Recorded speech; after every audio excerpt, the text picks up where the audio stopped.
I'm watching every single Criterion film. In this video I have Forbidden Games, which is an anti-war film that refuses to argue war in abstract terms.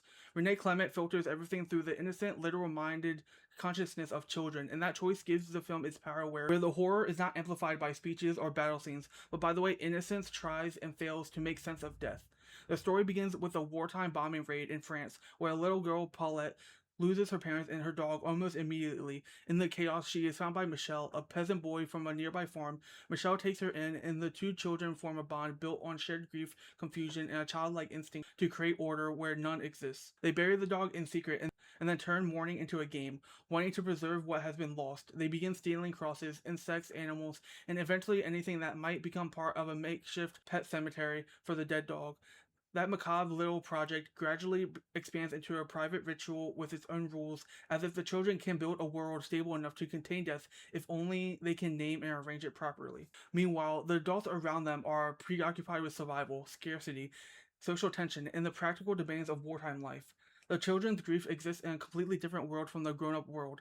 By the time Paulette's identity and future are pulled back toward the institutional logic of orphaned life, the film has already made its central point, saying that children don't understand death less deeply than adults. They experience it more directly, and therefore more helplessly. The film's most obvious narrative is war as the destruction of innocence, but Clément treats that idea with unusual subtlety, where the children are not simply pure victims. They are also capable of cruelty, obsession, bargaining, and deceit.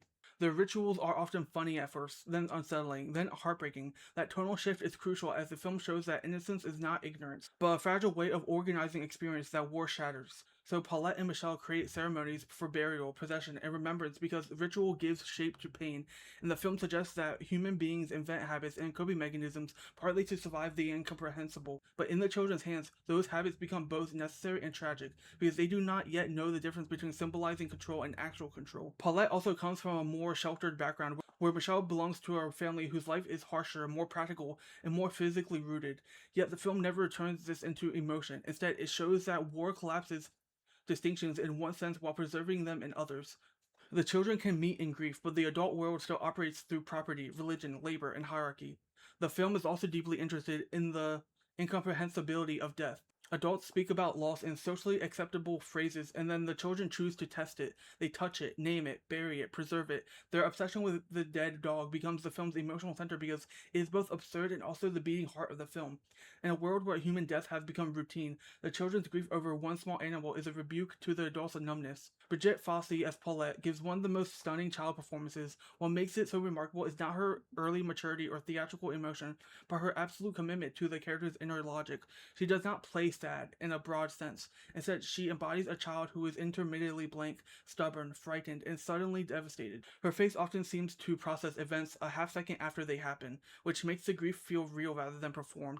She is especially good at making Paulette feel self-protective, where her attachment to objects, rituals, and names feels like a defense against collapse. Georges Pujoli as Michel is equally essential. He brings warmth, roughness, and a kind of accidental authority. Michel is older in spirit than Paulette, but not wiser in any simple sense. Pujoli captures the boy's mixture of bravado and vulnerability. Michel wants to be competent, to explain, to help, to lead, but he is still a child, and the film keeps exposing the limits of his control. His performance is what makes the friendship believable. He is not a saint, but a boy improvising care. The adult performances are deliberately more restrained, and that restraint helps the film. The adults are not written as cold villains. They are frustrated, tired, practical, and often unable to read what is happening emotionally beneath the children's behavior. That contrast lets the children's world feel self-contained without turning the adults into caricatures and types. René Clément's direction is disciplined, unsentimental, and formally precise. The film's great achievement is its tonal balance. It moves between tenderness, comedy, cruelty, and despair without losing coherence. Clément understands that childhood can hold all those tones at once, and he refuses to flatten them into a single mood. His use of black and white imagery is essential. The landscape, the ruins, the farmhouse interiors, and the cemetery spaces all carry a stark, almost tactile material. Image style strips away in a decorative softness. War is not glamorized, and even the countryside looks scarred by absence. Clément often frames the children low to the ground so that the world feels large and different and difficult to grasp. The film's pacing is also notable. Clément lets scenes breathe long enough for behavior to accumulate meaning. He is patient with repetition like burials, hiding, collecting, looking, naming, because repetition is exactly how children process trauma. The film's structure follows emotional logic rather than plot mechanics. As a result, the final movements feel less like a twist than like the inevitable consequence of a ritual that has become too real. One of Clément's most impressive choices is his refusal to overscore the material emotionally. The film trusts silence, gesture, and the plain visual fact of a child holding something broken or dead. That restraint gives the ending its force. He does not force tears, but earns them. What makes Forbidden Games still a great anti-war film is that it understands war not only as physical destruction, but as a deformation of imagination. The children's game is forbidden because it is the last thing they can control, because the film shows how close play and mourning can be when the world has become unbearable. It is a film about grief, but also about the human need to invent coping habits in the face of chaos. It remains heartbreaking because Clément never lets the film become merely symbolic. The children are funny, petty, loving, selfish, and real.